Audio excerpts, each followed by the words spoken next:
Здравейте, приятели! Днес съм с моята колежка Наталия Естова, с която почти преди година направихме едно интервю в офиса ни, в което поговорихме за началото на нейната кариера в недвижимите имоти и за това как всъщност избра да се занимава точно с недвижими имоти. Днес обаче искам да поговоря с нея за изминалата 2025 година, която беше доста успешна за нея. Успя да удвои, почти да утрои резултатите. Здравей, Наталия!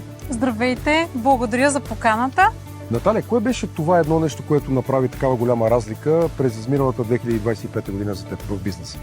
Ако мога да обобща с едно изречение, това е според мен абсолютния фокус върху нещата, с които се занимаваме. Клиенти, абсолютно всичко. Ако трябва да посочиш 2 или 3 качества, без които брокерът не би постигнал такива резултати, кои са те? Това са дисциплина и постоянство и може би упоритост. Голяма доза упоритост. Не се отказвам от нищо. Какво според теб, Наталия, кара клиентите, с които работиш, да ти се доверяват точно на теб? Цецо, аз съм откровен човек. С клиентите също съм откровена и следвам безусловно техния интерес. Това е едно от основните неща, заради които те работят с мен, предполагам. Имаше ли моменти, в които си мислила да се откажеш и как продължи въпреки това? Трудни моменти има много, но за отказ не съм мислила никога.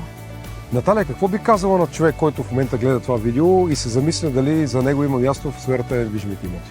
Да не се замислят прекалено много, нишата е необятна, за всичко останало ние ще се погрижим. Наталия, благодаря ти, че сподели за личния си опит през 2025 година. Аз благодаря за екипната работа и за подкрепата на HomeToYou. Ако и вие сте от хората, които търсят личностно развитие и професионална кариера, свършете се с нас. А 2026-та те първа предстои.